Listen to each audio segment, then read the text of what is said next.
Hey guys, Alex from 7th Hour Films back again with Black Clover. Last time around we had The Boy's Promise, where basically we got more backstory on Asta and Yuno, and how when they were kids, Asta, was still the ridiculous little ball of energy that he was, and one night Yuno went out to deliver something. He ended up getting caught by this drunk dude who was trying to mug him, and Asta showed up out of nowhere, tried to beat him up. Wasn't successful. I mean, he kind of failed successfully. He didn't beat the guy up, but he did scare him away, basically.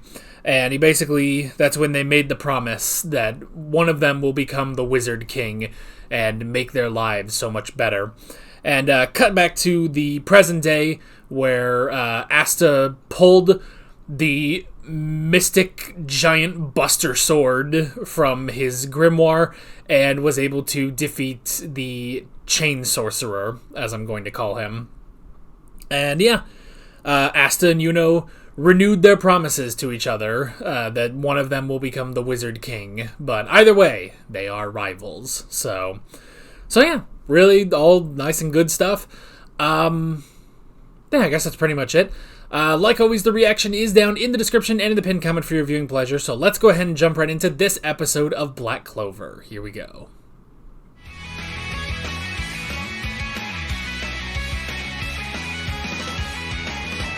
Alrighty. Episode 3. Sorry, I'm getting ahead of myself. Episode 3. Oh, boy. Well, we've already made it. We've already made it there, which is probably for the best. We can't just spend a whole episode on traveling, so that's fine. Anyway, that was good. That was good. I don't know. I don't know how much to say with this episode in particular. I do like at the end the little petite Clover, and because it's like, how many shows do this? Like, I'm pretty sure Demon Slayer had something like that.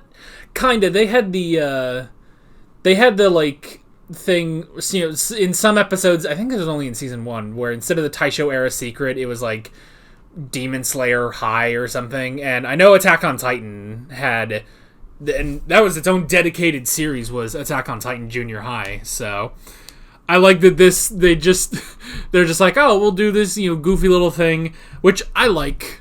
At the end of anime episodes that they do these little after credits scenes, like, that's just really good. And I like that just notices, like, wait, why are we small now? And it's like, I got a grimoire, and it's like, he ignored me. What's happening? So that was funny. That was funny, but so this episode. I mean, what do we say? What are we going to say about this episode? First off, I like seeing the whole thing with the Wizard King. Now, in my cynical age of 27, having seen a number of these shows by now, what if? I'm gonna theorize right here, right now, in episode 3. I'm going to have this theory that the Wizard King was never real. Or there's going to be some sort of twist about the original Wizard King. Now, I'd like to be proven wrong. I'd like for him to it's just like, no, it's exactly what they say, But I could see it as the Wizard King is not real, The Wizard King was never real. I mean, it's an interesting thing, and we'll probably get into this more in the next couple episodes. Hold up. We'll probably get this in the next couple episodes of the Magical Knights and the Wizard King. If I were to make a guess, I would say that our current Wizard King is not going to be as, selfless, heroic as the original was in the legend. And this is just me with my kind of, not really writer brain, because it's not like I write anything, but just my brain of, I've watched so many of these shows that I'm kind of predicting what is going to happen next. And again, I'd love to be proven wrong. I would love if the current Wizard King is just this really great guy, But history tells me that that's not going to be the case. That the magical knights that we have are going to be more, they're going to be more vain. They're here more for a title, not really to be a protector, to be a hero, you know? Because that's what is established at the beginning, that the Wizard King was this selfless hero who came in, single-handedly saved the world from the demons, and after that, you know, they established the title of the Wizard King and the Magical Knights as heroes to defend the kingdom. But I can easily see that not being the case, you know? I can see that not being the case. I could easily see that not being what's actually gonna happen, but again, I'd love to be proven wrong, you know? I mean, it's sort of in the same way that, like, you know, you hear about the Hashira in Demon Slayer, and then when you finally meet the Hashira, yeah, most of them are pretty cool. Some of them aren't. But granted, they're not really there to be heroes, they're just there to slay demons, so that's at least something. Whereas here, it's like, I could see, because the whole thing of the Wizard King is this, you know, it's this huge status symbol, you know? But it is based on, I don't know. I mean, maybe it's also just the fact that it's like look, the original Wizard King, it kind of reminds me of, like, I don't know, George Washington, maybe, of like, oh, you know, he's the hero, he was the general that fought the British, then he became the president, and then after that, the presidency, it's been through a number of interesting hands, let's say. Some good, some bad. So maybe that's it. Maybe it's just my skeptical brain. But again, I'd love to be proven wrong. I'd love to meet the current Wizard King, and he's just a great guy. Maybe some of the Magical Knights are a bit more vain and want the status and stuff. But I want the current Wizard King to be really cool. But I'm going to say he's not. I'm going to make that prediction. And I'm going to predict that we're going to get some sort of a twist about the original Wizard King. Again, though, I hope not. But we'll see.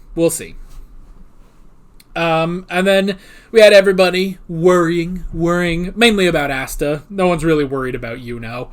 But that was interesting. And I like them, like, teasing the priest, whose name I can never remember, and now I never will. So, teasing the priest of, like, oh, well, you just don't want Asta to leave, you know? You like him too much. And he gets all, like, blushy, and he's like, oh, you don't want your son to leave and stuff. But that was interesting. And, of course, pretty much everyone just expects that Asta's gonna have to come back after he fails, but and then the thing with Nash was interesting, where Nash was pretty much angry at Asta for even attempting, you know? And it's like, no, we don't get to do this. We don't get to have these kinds of dreams. And I mean, it is a thing, because it's like, look, I look at this and it's like, man, if I was in this world, it's not a bad world, you know? It's like, even if it's like, oh, you know, you're orphan, it's like, okay, yeah, you don't technically have your original family, but, I mean, like, if I was Nash, it's like, well, you're being raised by Sister Lily, that's awesome. Like, she's great. She seems like a loving, caring parent, you know?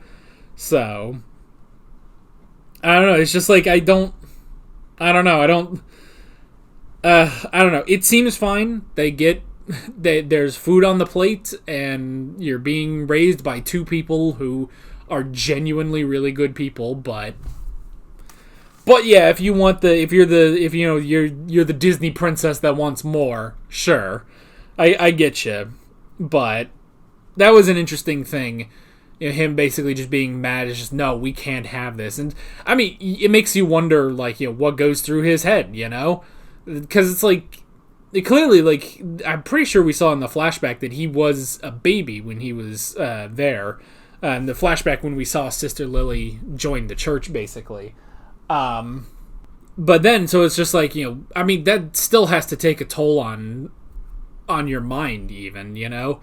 Just that thought of, you know, the reason why you're there. So it's like, I get it. But I like that, yeah, Asta is not dissuaded at all. I love to, He does that, and then Asta is like, you think he's going in for like a pat on the shoulder and be like, no, it's okay, but instead he just like grabs his hair and then yells in his ears like, I'm not going to give up. So that was funny. So I like that, and then yeah, he's just like, look, I'm going to prove it to you. And while Nash is skeptical, he does look at it and it's like, maybe there is a non-zero chance that Asta will become the Wizard King. So, and then yeah, they had a nice meal with all the potatoes they could eat, and we did see another attempt at courting Sister Lily, but no. I mean, it's like, look, I get it. The worst thing is, I understand why he does this, I understand why he's doing this, because, I mean, she's beautiful anime waifu, and she's sweet and kind, and I've really been getting into that type of waifu recently. Just the sweet, kind, gentle waifu. But at the same time, like, when I see her get out her water fist and just punch him into a wall and create a crater, it's like, I just do kind of look at that and it's like, I love a woman who can kick my ass, So, I don't know. So it's like, it is the difficult thing of like, man, I get it too. You know what I would bet? I would bet that Yuno also has a crush on her, but he keeps it all to himself. Like, he doesn't let it loose like Asta does. So, if I were to guess, but I don't know. And then yeah, they went on their way. They went on their way, and I don't know why I bring this up like every time I see it on screen, but man, traveling with only one bag. Now, they cheat a little because this is an anime, and in anime you never really have to wash your clothes.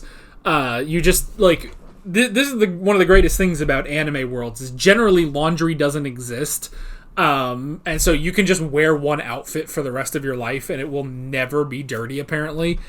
But there is something about like I see, especially in old movies, I'll see just someone is like, well, I gotta move somewhere and I gotta change my entire life and move to a different place, like out of state, out of country or something, and they will literally just pack one bag and be like, this is my stuff, this is my life, and then they will just go on their way. And there's a part of me that kind of likes that idea, and again, for them it works. A, it's an anime, so they probably don't have more clothes. B, it's like the Middle Ages, so it's not like they have a ton of things. And that's also the case for like when I see it in like older movies of people just, putting their stuff in a bag, because they probably don't have a ton of stuff. I've got 2 computers, I've got a Switch, I've got a Steam Deck, I've got CDs, I've got DVDs, I've got video games, I've got, Yu-Gi-Oh cards, I've got Amiibo, I've got all this stuff, I've got books and stuff. It's like, I have so much stuff that it's like, I'd be lucky to fit all of this stuff in my car, let alone a bag, But, I don't know, but there's just something about that. I don't know why that appeals to me. Just the whole, I'm going to pack one bag and I'm on my way, Just pack your entire life into one bag, basically, which... It's not like I couldn't do it. I would just be giving up a lot of stuff. I mean, it's like I could put my laptop, some clothes, my Steam Deck, my Switch could go in a bag. But even then, at that point, it's like clothes, a computer, and 2 video game systems. Like, that's going to start piling up, Like, I couldn't bring any of my DVDs or my CDs. I couldn't really bring books. I couldn't bring my Yu-Gi-Oh cards and stuff. I obviously couldn't bring my desktop and my monitors and stuff. It's like... I could, and maybe if it was a big enough, suitcase, but it's like, it would be very, very difficult for me to do that, but I don't know. Anyway, I guess sort of the modern equivalent of that, and we're going to get off this topic because it doesn't really matter, but I guess the modern equivalent is if you do have to fly somewhere, generally people that, like they have to move overseas, basically, will pack like 3 bags, you know? Like 2 suitcases and a backpack, you know? That is generally what I see. But even then, wouldn't you, like, send stuff to where you're going? Maybe not, I don't know. I mean, I guess maybe not. Like, if you're going off to college, you're not sending a lot of your stuff overseas to a college, so, you know, 3 bags at the most. With 3 bags, I could get a bit more in. But what do I do about all these DVDs and Blu-rays and CDs? Do I take those? It's like, I would need to know, like, 6 months in advance and, like, just rip all this stuff, you know? It's like, I already ripped my CDs onto my computer. I just keep my CDs because I like that. My car has a CD player, so I play CDs when I go out every week. But all my Blu-rays and DVDs and stuff, I guess I could, but I need a pretty hefty hard drive for that, which is not impossible. It's some money, but still. It's not as much money anymore, though. None of this matters. None of this is about Black Clover, so... So yeah. So they made their way. I like that they had to specifically stop running all the time. Because it's like, it's a long way. We cannot run the entire time. Like, maybe you could jog. Like, I could see them, like, jogging, but a full-on run, you can't do that all the way there. And the last thing I wrote down for this episode was Yuno's air power. Like, I really hope they really show a lot with his power, because there's something very appealing about the power of air, you know? It's like watching Avatar. Honestly, air was always my number one power, the number one bending style that I would want. And here, I just like seeing all the different uses he has for it. Just seeing how strong it is. You know, it can break a stump or just destroy these rocks and stuff. But he also uses it like to catch fish and stuff. And it's like, I really like seeing some of these everyday uses. And I think that's another thing with like powers is like, I always like seeing everyday uses for it. Like when I look at stands in JoJo, I always say like, well, some of these stands are cool, but do I really need them? Like, how many times would I use the world to stop time, you know? Probably not that much. Probably not a ton. But would I ever want to use Crazy Diamond, Shining Diamond to fix something, you know? Or would I use Hermit Purple to just grab something? I don't know. So I like seeing the casual uses of his air power, and I'm curious to see more of the combat power as well. So yeah, they made it to the royal capital of the Clover Kingdom, and they're going to take their exam. And that's pretty much where we're leaving off today. With all of that being said, I'm Alex from 7th Hour Films, and I will see you guys next time. Take care. Alright guys, thanks for watching this video. There's a bunch of links on screen if you want to go click around any of those. There's a playlist with all of my Black Clover reactions, as well as another video you can go click on if you want. There's also a subscribe button and a Patreon button on screen, as well as other links in the description if you want to go check out any of those. See you guys later.